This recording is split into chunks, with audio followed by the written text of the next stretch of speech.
আসুক না যত বাধা যত ঝড় সাইক্লোন, রাসূলের পথে মোরা চলবই চলবই চলবই। এ জীবন বাজি রেখে দিনের নিশান মোরা বাংলার আকাশে উড়াবই। মোরা কামানের মুখোমুখি দাঁড়িয়ে আল্লাহু আকবার বলবো। আসুক না যত বাধা যত ঝড় সাইক্লোন, রাসূলের পথে মোরা চলবই চলবই। এ জীবন বাজি রেখে দিনের নিশান মোরা বাংলার আকাশে উড়াবই। আল্লাহর গোলামরা 500 টাকা দিয়ে বিক্রি হয় না, 1000 টাকা দিয়ে বিক্রি হয় না। আল্লাহর গোলামরা জীবন দেয়, রক্ত দেয় আল্লাহর দ্বীন কায়েম করার জন্য। কারা কারা রাজি আছি জিহাদ আল্লাহকে দেখায়।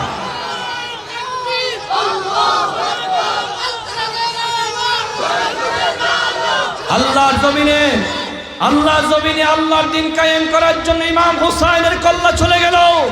আল্লাহর জমিনে আল্লাহর দ্বীন কায়েম করার জন্য হযরত খুবাইবকে শুলের উপর চড়া হলো। আল্লাহর জমিনে আল্লাহর দ্বীন কায়েম করার জন্য হাব্বাবকে চুরিতে চড়া হলো। সুমাইয়াকে টুকরা টুকরা করা হয়েছে। আমির হামজাকে 82 টুকরা করেছে, শুধু আল্লাহর জমিনে আল্লাহর কোরআন কায়েম করার জন্য। আর বাংলাদেশে আল্লামা সাঈদীকে 13 বছর জেলখানা রেখে শেষ পর্যন্ত ইনজেকশন মারে শহীদ করা হয়েছে, একমাত্র আল্লাহর জমিনে আল্লাহর কোরআন কায়েম করার জন্য। তারা কিছুকে পরোয়া করে নাই, শুধু জমিনে আল্লাহর কোরআন কায়েম হোক চাইছে, ঠিক কিনা? সেজন্য আল্লাহ রাব্বুল আলামিন বলেন, ওয়াকাদা রাব্বুকা আল্লা তা'বুদু ইল্লা ইয়্যাহ। চূড়ান্ত ফয়সালা হয়ে গেল, এই জমিনে আল্লাহর গোলামি করতে হবে। যার কথা মতো নামাজ পড়ব, তার কথা মতো আমরা ব্যবসা করব, যার কথা মতো মসজিদে যাব, তার কথা মতো আমরা সবকিছু করব, রাজনীতি অর্থনীতি, ঠিক কিনা? 1 নম্বর ফর্মুলা। 2 নম্বর ফর্মুলা হচ্ছে ওয়াবিল ওয়ালিদাইনি ইহসানা। মা বাবার সাথে সৎ আচরণ করতে হবে। ওয়ালিদাইহি তাসনিয়া 2 বচন, মা বাপ দুইজনের সাথে। ইহসানান মাফউলে মাতলাক, আহসিনু ফি'ল মাহযুব। মা বাবার সাথে কোনোদিন বেয়াদবি করা যাবে না। আল্লাহর হাবিব বলেন, আমি যখন মেরাজে গেলাম, জান্নাতে অসংখ্য মানুষকে দেখতে পেলাম। ইত্তলাতু ফিল জান্নাতি ফারাআইতু আকসারা আহলি আল ফুকারা, বুখারী শরীফের হাদিস। গরিব মানুষ দেখতে পেলাম, সেখানে হযরত বেলালকে দেখলাম, জুতার আওয়াজ শুনলাম। হযরত নোমানকে জান্নাতের ছবি দেখলাম।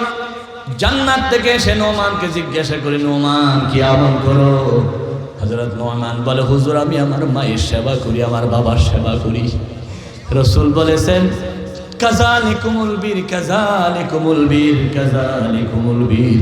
তুমি এইভাবে মা বাবার সেবা করে যাবা, আমি রাসূল তোমাকে জান্নাতে দেখেছি মায়ের দোয়ার কারণে।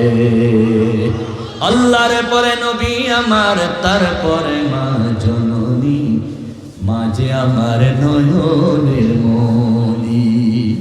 রাসূল বলেছেন, হুমা জান্নাতুকা ওয়া নারুকা।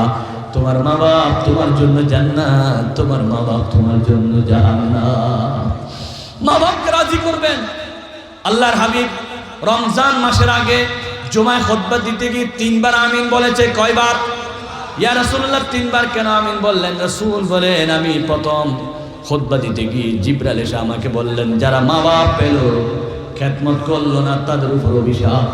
সেজন্য আমি এই নবীজি জিবরাইলের সাথে একমত হলাম, মা বাপ পাওয়ার পরে যদি খেদমত না করে অভিশাপ। রমজান পাওয়ার পরে গুনাহ ক্ষমা করাতে না পারলে তার উপর অভিশাপ।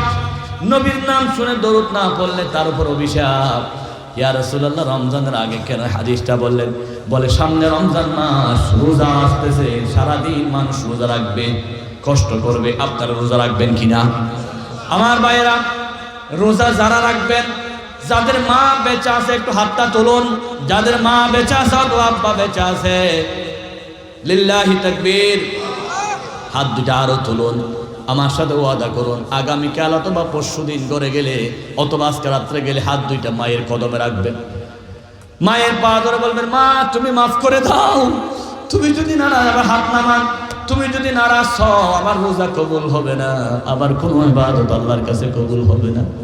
মুফতি হলো, মুহাদ্দিস হলো, মুফাসসির হলো, ধ্বংস হয়ে যাবে যদি মায়ের নিয়ে নিঃশ্বাস করে, বাবার একটা বদদোয়া করে। সুতরাং মা বাপ হলো সবচাইতে বড় নিয়ামত। আল্লাহ রাসূলকে মেরাজে নিয়ে 2 নম্বর দফা বললেন ওয়া বিল ওয়ালিদাইনি ইহসানা। আল্লাহ রাব্বুল আলামিন এবার ব্যাখ্যা করলেন ইম্মা ইয়াবলুগান্না ইনদাকাল কিবারা আহাদুহুমা, তোমার মা বাপ দুজন যদি বুড়া হয়ে যায় অথবা একজন বুড়া হয়ে গেলে, ফালা তাকুল্লাহুমা উফ, তখন তারা গরম গরম কথা বলবে কিন্তু তুমি উফ শব্দ করতে পারবে না। ওয়ালা তানহারহুমা, দমক দিও না। ওয়া কুল্লাহুমা কাওলান কারীমা, তাহলে আপনি বলতে পারেন আমি আম্বার সাথে কথা বলবো না, আব্বার সাথে কথা বলবো না, বউয়ের কথা ধরি। আল্লাহ বলতেছেন কথা বন্ধ করা তো যাবেই না, কথা বলতে হবে নরম নরম মধুর মধুর কথা। কাওলান কারীমা তাফসিরে আছে কাওলান লাইয়িনা, কাওলান সাহলা, মধুর কথা বলতে হবে মা বাবার সামনে। ওয়াখফিদ লাহুমা জানাহাদ যুল্লি মিনার রাহমাতি ওয়া কুর রাব্বিরহামহুমা কামা রাব্বায়ানি সাগীরা। আল্লাহু আকবার। মুরগি যেমন পাখা দিয়ে বাচ্চাগুলোকে ঘিরে রাখে, ও সন্তানেরা তুমিও মা বাপকে নিজের সম্পদ দিয়ে ঘিরে রাখো। জীবনে কোনোদিন মাকে জুতা খাইতে বলিও না, আব্বাকে জুতা খাইতে বলিও না। তুমি মা বাবার জন্য যত টাকা খরচ করবা সব টাকাগুলো শ্রেষ্ঠ সম্পদ হিসেবে আল্লাহর কাছে পরিগণিত হবে। কোরআন কারীম পারা নম্বর 2 পৃষ্ঠা নম্বর 12, সূরার নাম হচ্ছে বাকারা, আয়াত নম্বর আমার বন্ধুগণ লাইন নম্বর হলো 13। আল্লাহ বলেন ওয়াইয়াস আলুহুনাকা মাযা ইউনফিকুন কুল মা আনফাকতুম মিন খায়রিন ফালিল ওয়ালিদাইন। নবী আপনাকে প্রশ্ন করবে কোন জায়গায় টাকা খরচ করলে আল্লাহ বেশি খুশি হবে, আপনি সাথে সাথে বলে দিন মা বাবার জন্য খরচ করো। বাবাকে একটা লুঙ্গি কিনে দাও, শাল কাপড় কিনে দাও, মাকে জুতা কিনে দাও, মাছ কিনে দাও, মুখে তুলে দাও, আল্লাহর আর সহজেই খুশি হয়ে যাবে। আমার ভাইরা, আজকে আমরা নেতার পিছনে লক্ষ লক্ষ টাকা খরচ করতেছি কিন্তু মায়ের খবর রাখি না, এমন লোক আছে কি নাই? এটা হারাম। আগে মায়ের খবর নাও, আগে বাবার খবর নাও। যে মা তোমাকে পেটে নিয়েছে 10 মাস।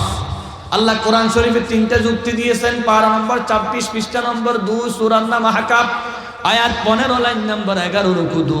আল্লাহ বলেন ওয়াসাইনাল ইনসানা বিওয়ালিদাইহি ইহসানা হামালাতুহু উম্মুহু কুরহান ওয়া ওয়াদাআতুহু কুরহা ওয়া হামলুহু ওয়া ফিসালুহু 30 শাহরা। তোমার মায়ের সাথে জীবনে বেয়াদবি করবে না 3টে কারণ। 1 নাম্বার 10 মাস তোমাকে ফেলে রেখেছে সীমাহীন কষ্ট করে। 2 নাম্বার তোমাকে ডেলিভারি করার দিন মা রক্ত দিতে দিতে শেষ, কত মা ডেলিভারির দিন মারা গেছে। 3 নাম্বার তোমাকে যে বুকের তাজা দুধ খাওয়াইয়ে তিলে তিলে 2.5 বছর বড় করেছে, তুমি বুকের চামড়া দিয়ে জুতা সিলাইয়া দিল, মায়ের 1 ফোঁটা দুধের গুণ পরিশোধ হবে না। এই মঞ্চে যারা বসছেন, আমার প্রিন্সিপাল মহোদয় জনাব ইব্রাহিম খলিল সাহেব, জাতির পিতা নাম আমার হারুন সাহেব, আজকের প্রধান বক্তা, প্রধান মুফাসসির, আমার অত্যন্ত শ্রদ্ধাভাজন মুরব্বী জনাব ডক্টর আবুল কালাম আজাদ সাহেব, বাংলাদেশ বিখ্যাত একজন বড় আলেম। যত বড় বড় আলেম দেখবেন সব বড় আলেম মায়ের দোয়ার বরকতে এই বড় হয়েছে, সবাই মায়ের দোয়ার বরকত। সুতরাং মা বাপ যাদের বেঁচে আছে বড় নিয়ামত, পায়ে ধরে অনুরোধ জানা, জীবনে কোনোদিন কষ্ট দিবেন না। ও মা বাবারা, আপনাদেরকে শেষ কথা বলে যায়, যদি সন্তানের বেয়াদবি থেকে বাঁচতে চান, আপনাদেরকে মাদ্রাসায় সন্তান দিতে হবে। মাদ্রাসায় যদি সন্তান দেন 15টা লাভ হবে। 1 নম্বর লাভ হলো, এই কথা বলে আমি শেষ করতেছি, নির্ধারিত সময় আমার সময় প্রায় শেষ, আর 5 মিনিট।